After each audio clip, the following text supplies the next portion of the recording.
Seas and mountains we trek. Every challenge we face, we'll never forget. With a steady head and a steady eye, we'll conquer every fear. We'll reach the sky. In the silence of the forest, we find our peace. Extreme adventures where the adrenaline runs high. As we let the arrow fly, aiming for the sky. Those strange adventures. All right, you guys ready to start the show? Let's go. It's time. It's time. Let's go.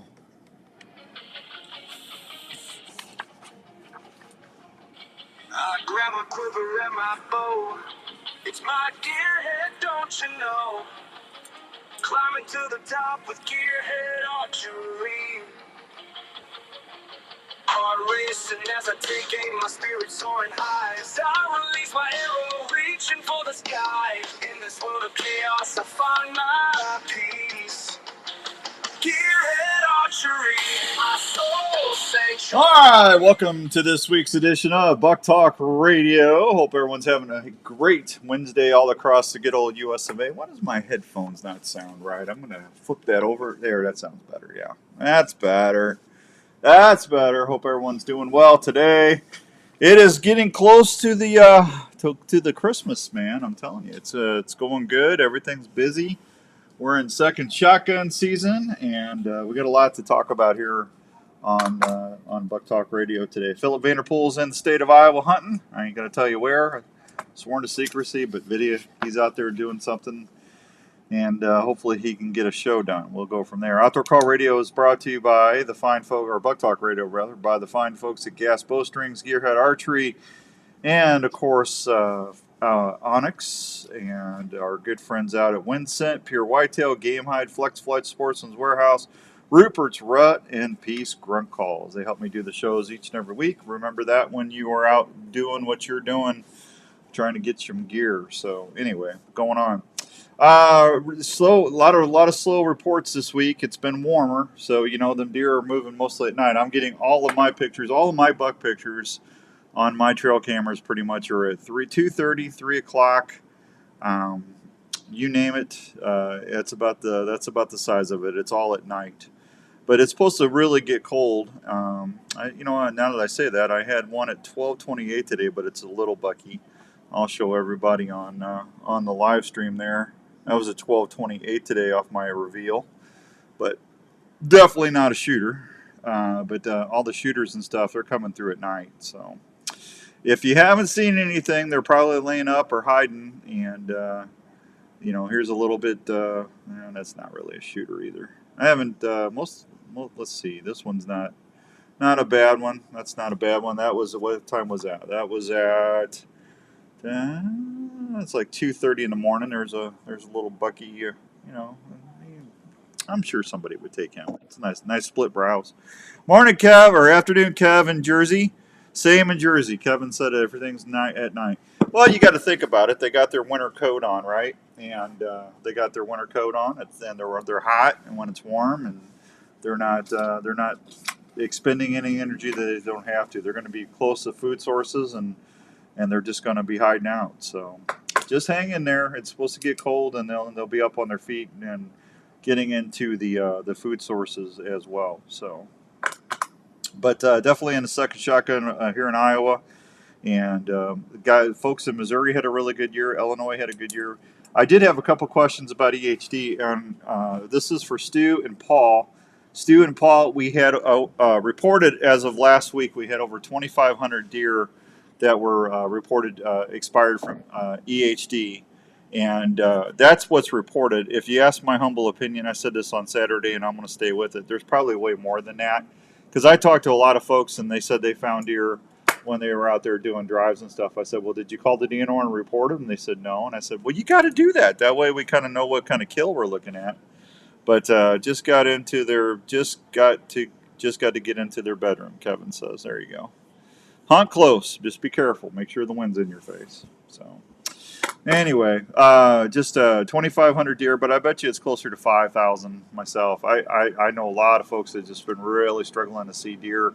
They see maybe a doe or something here and there. The numbers aren't where they should be. So, I'm got a feeling when we start shed hunting, if you're not doing your deer drives, or if you're not walking late season muzzleloader, I would say March, April, May, right before turkey season when we start shed hunting, we're going to find a lot of dead deer, I would think. Hey Hoyt, how's it going, buddy? Good to see you. Hoyt's listening out there on the East Coast. So, let's see. I want to say a big congratulations to my buddy Eric, and Eric got him a brand new gearhead bow over there, Archery Field and Sports, and he won. I did a drawing, and there was a couple folks that bought gearheads this last month, and Eric won a brand new pair of Itasca hunting boots. So congratulations to Eric. Eric is at Dallas Center, Iowa. So congratulations, buddy. And he sent me a nice note for that. And he says he loves the bow. He can't believe how good it shoots and how quiet it is. I've been telling you guys. I've been telling you. We think the same. Any number they release, double if not triple for the actual numbers. Yeah, I mean, Kev, I'm just going by, and that's not a shot at the DNR at all. Yeah, I just think there's a lot of folks finding deer and they're not reporting them. So that's why I'm saying I think that number is pretty low myself. So, hey, Chuck, what's up, buddy? Good to see you. Todd Rupert says, hey, good buddy. Sorry I missed your call. No problem, Todd. It was nothing real important. I was going to say, how do you guys like you like my new light, my on-air light? Yeah, I had somebody ask me. That is a lit knock. Look how bright that is. Look how bad. How about that? Doesn't that look like a Christmas tree?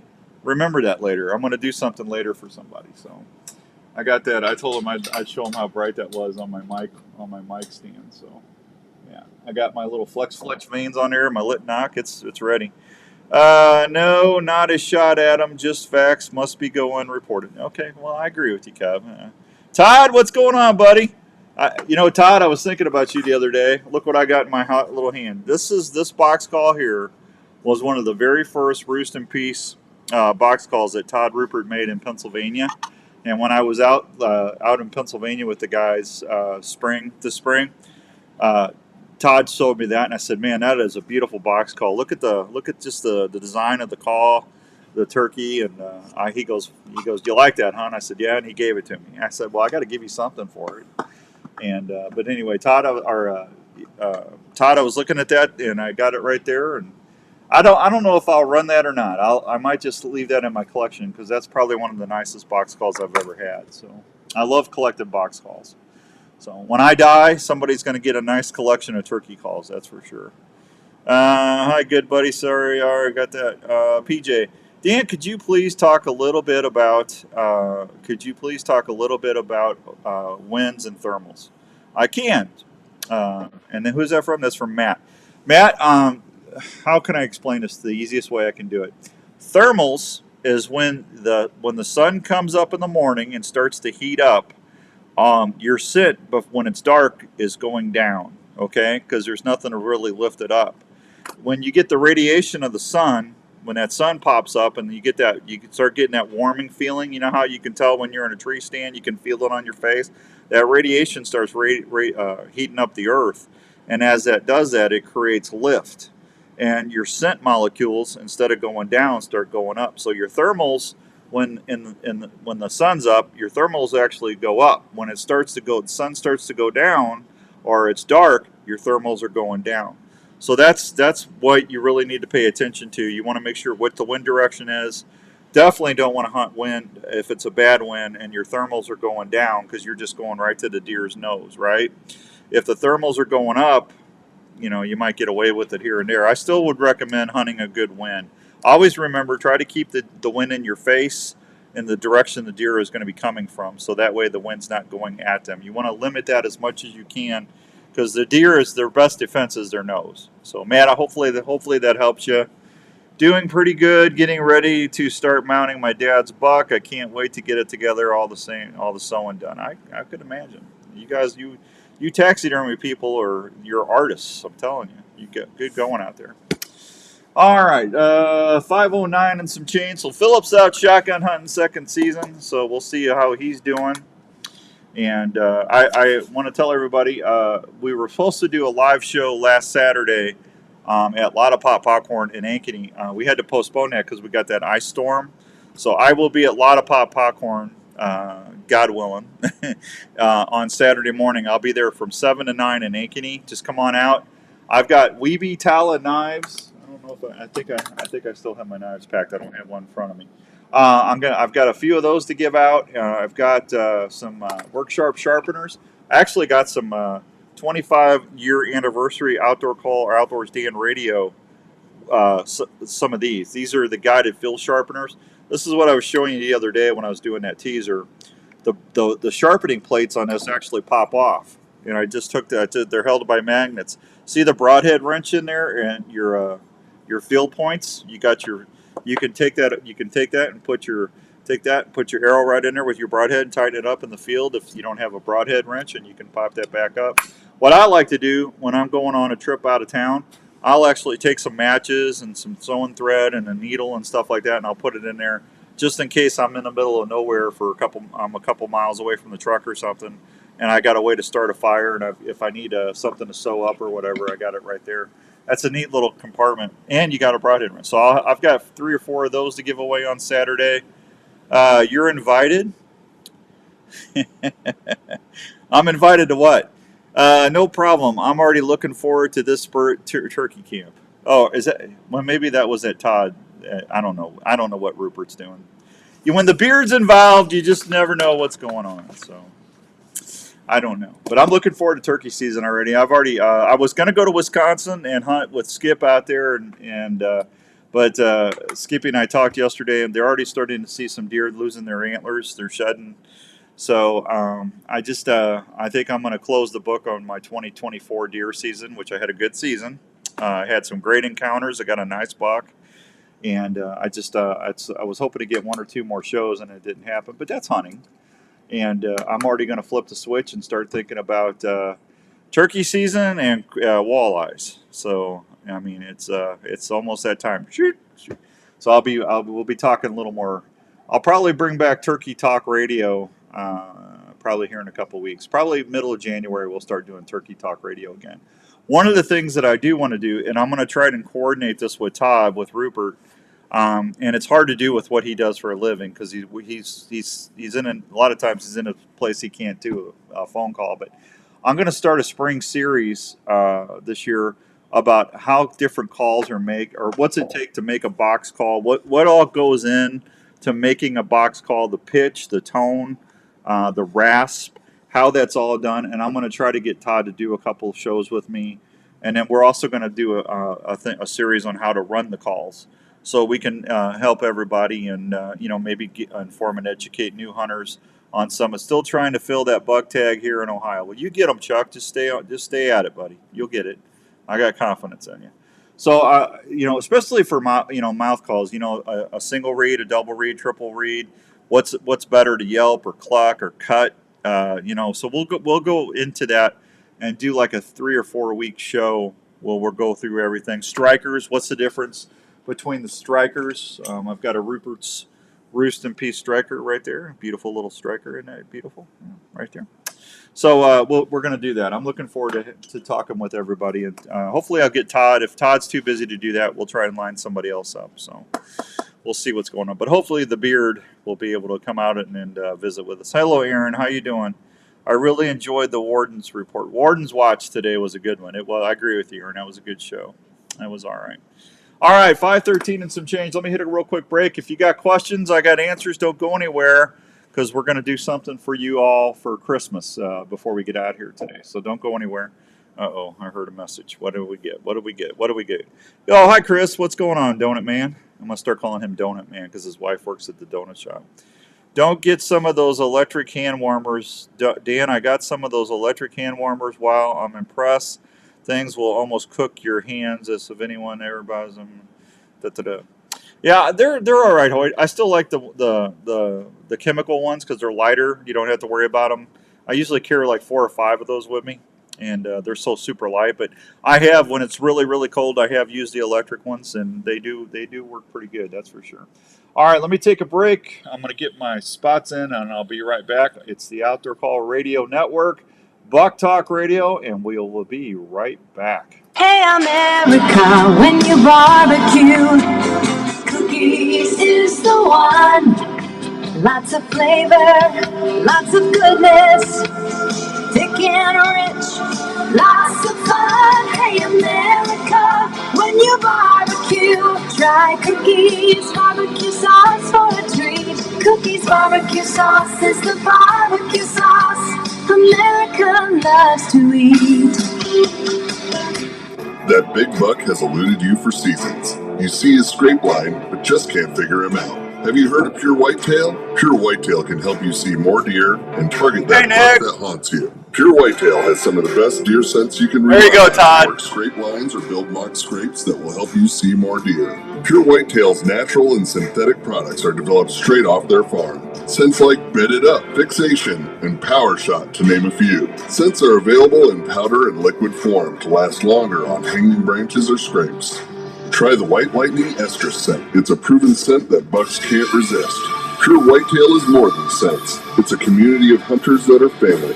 Just go to purewhitetail.com and check out all they have to offer. Scents, hunting gear, seed, grilling sauces, coffee, apparel, field staff opportunities, and family. Want to be more successful in the field? Go to purewhitetail.com or look them up on Facebook. If you love to hunt, join the Pure Whitetail family today.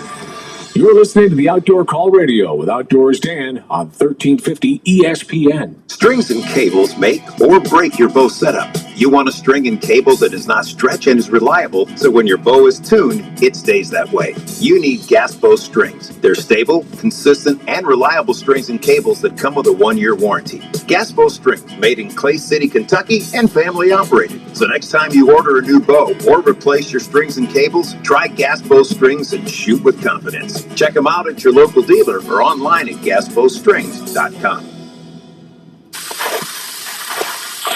Trails are not always easy. That's why your boots need to fit and perform when you're outdoors. Itasca Footwear has been helping folks on their adventures for over 40 years. Itasca learned over the years that using only the highest quality materials and hardware is the way to make footwear for the whole family in all situations. Whether you're out elk hunting, chasing moose or whitetails, riding snowmobile trails, or ice fishing in sub-zero weather, Itasca Footwear will provide you not only a great fit, but comfort for all-day adventures. Itasca has sizes and styles for the whole family. You want to give them the same comfort and fit that you look for in footwear so everyone can enjoy their day. Look for Itasca Footwear, trusted by millions of customers at most major and family-owned retails. For more information or footwear styles, please go to www.itascabrands.com. Itasca Footwear. It will keep you on the move. Taping your own hunts is an exciting way to capture the moment. Fourth Arrow camera arms can help you video easier in the field. They're extremely lightweight, durable, and easy to pack. Their patented shoulder system is also very adaptable to any tree or ground blind setup. The bases are affordable and easy to set up for various wind directions. Multiple camera arms are available, including the Stiff Arm, Stiff Arm Pro, and Stiff Arm Elite. They're made of high-quality aluminum or carbon, depending on what you choose. For ground blind hunters, there's the tripod and monopod options. They're quiet and maneuver easily within the blind. All models can handle Consumer Pro video and perform quietly in the field. You can even custom pick your setups with Fourth Arrow camera arms. If you're looking to tape your hunts this season, check out fourtharrowcameraarms.com. Outdoors Dan approved for the field for great video action. It's my gearhead, don't you know? Climbing to the top with gearhead archery. All right, welcome back to Buk Talk Radio on the Outdoor Call Radio. Hope everyone's doing well. John, I got your message the other day. Hopefully you saw my don't message me those screenshots, buddy. You got to email those to me because I don't always see my messages on social media. Okay, so make sure you text me, or I'm sorry, don't text me. Make sure you email me. I messaged you back. Hopefully you got that. I'll make sure it gets you in the drawing. So, Chris says he's been eating way too many donuts. His wife's working at the donut shop. Let's see. You're good with the. You're good with the. Okay, buddy. And Aaron, have they released numbers on how many deer were killed during shotgun? Aaron, I don't have the Iowa numbers yet. As soon as I get them, buddy, I will promise you, I will talk about them. Hopefully, we'll get them tomorrow. Good to go. Sorry, no worry about that. So hopefully we'll get them tomorrow or Friday so I can talk about it on the show on Saturday. So we'll see what's going on. So, hey, don't forget, I'm doing the live show at Lotta Pop Popcorn Saturday, 7 to 9. I've got, if you come out and get a little small bag of popcorn, it's like $5, just to say thank you for Arlie to have us out there. I'm going to give you a Christmas present when you leave. So, how about that? You like my little Christmas light up there? It's my lit knock. Let's see. I got numbers. What did I get? Missouri's numbers. I got numbers from Missouri. Missouri reports 14,607 deer were harvested during the late antlerless portion of the season. It shows deer 14,607. Top counties in Missouri were Pike at 477, Callaway with 391, and Lincoln with 382. This year's harvest total was down from last year's late antlerless portion of 18,916 and slightly 4% below average. And I think they had a little bit of EHD issue down in Missouri too, so that could be part of it. Their archery season continues through January 15th. They go a little bit longer. They start earlier and they go longer. That don't make any sense than we do in Iowa, but that's all right. So that's some deer info there. I did get it. Thanks, Dan. Thank you, John. Just want to make sure you get entered in that contest. So. Let's see, that was good. 2025 permits are coming out. If you're looking for a stocking stuffer for the favorite outdoors person in your life. Okay, Jill, I'll do that for you, kiddo. I will do that. Turkey, let me write that down for you. Your message fades off. Turkey decoys. We'll talk about that before we get out of here, Jill. You're welcome. Let's see. Permits and tags are out there. Make a great stocking stuffer. The nice thing about those, a hunting or fishing license, if you can buy turkey tags or whatever for your hunter, you know what? They're going to get used all year. So it's a great Christmas gift, and you're giving back to conservation. And that's what we anglers and hunters do the best. More than anybody, we take care of the critters that we're out there pursuing. So this is a lit knock. I've got a blue one on there. This is the arrow I shot my buck with this year. I had my 2-point SK2s on there, yeah, from Flex Fletch. What I love about this is that button. You just reach up there. See that little button right there, and you just pop it down. Let me get my nail in there. I don't have any nails left. Hang on. Let's pull it up. There we go. See? Popped right off. There you go. Easy peasy. If you got a nail. My nails are freaking... I'm chewing on my nails too much. Editing is what I'm doing. So I'm going to do a little Light the Christmas Tree promotion tonight on the show. All right? If you haven't won anything from me in the last 30 days, doesn't matter where you live on this. We'll get them sent to you. I just need you to email me. Just send me an email at outdoorsdan, put the S in it, outdoorsdan at mac.com, and just put in there Buk Talk Radio. That's all you got to do, Buk Talk Radio. Send that to me today, and I'm going to draw off whoever many people we get. I'll draw a winner tomorrow, and I'll announce it on Facebook, on the Outdoor Call Radio Facebook page, and I'll announce it on my Dan Young page and also on the show on Saturday. So we're going to do, I'm going to give away a pair of blue and green. We're going to do Christmas lights. We're going to light the Christmas tree lights with lit knocks. So we're going to do that today. That's a little Christmas promotion I wanted to do. Thanks to Dirk and Pam and everybody over at Flex Fletch for always helping me do that stuff. Okay, Jill wants to know, Dan, if I was going to buy turkey decoys for my husband, what's the best hen decoys to get him? Right now he has a Jake decoy, and that's it. Jill, first of all, God bless you for doing that. That's awesome. You're going to hopefully he's not watching the show. I hope I didn't spoil anything here. Honestly, if it was me, I would get a feeding hen and an alert hen. An alert or standing up hen. I like to put 3 decoys out. I like to put... Okay, Jill says he's not listening, so there you go. So I like to put out a Jake decoy, and I like to put out a feeding hen. And a lot of times, it depends. If it's early season, I'll put a lay down hen. If it's later in the season, I'll use a standing alert hen, because if the grass gets taller, a lot of times they don't see that breeding hen if the grass is bigger or longer. So that's what I would do, kiddo. Or and you could get him a breeding hen and a feeding hen. But I like putting 3 decoys out. I like a little love triangle. A little love triangle, and I put the Jake at the farthest point of the triangle. So this would be the Jake. I can't write. And this would be a hen, and this would be a hen. So I make a little love triangle there, see? And then I put that out about 10 to 12 yards. And that way I leave room for that tom to come around that Jake and get in front of him. And in between the hens and the Jake decoy. I usually like to do that. That's my favorite way to set up for bow hunting. But Jill, if you do that, but no matter what you do, honestly, he'll be happy. So go get him, okay?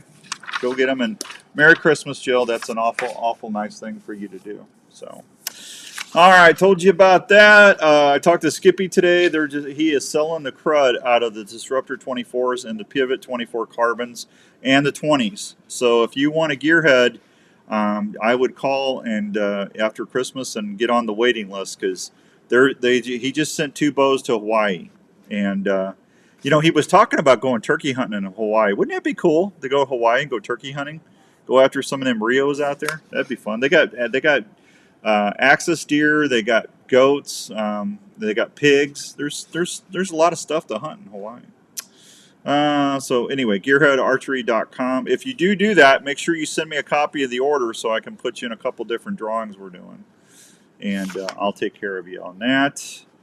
I think that's it. I think I'm done. We're good. This was a short show tonight. Hopefully hunting season starts winding down. We'll start having guests on again, and it's just not me bloviating for 25 minutes. So Larry and Ryan got back from the testing grounds. If you haven't watched the testing grounds show, Small Town Hunting on YouTube, go check that out. It's a great show.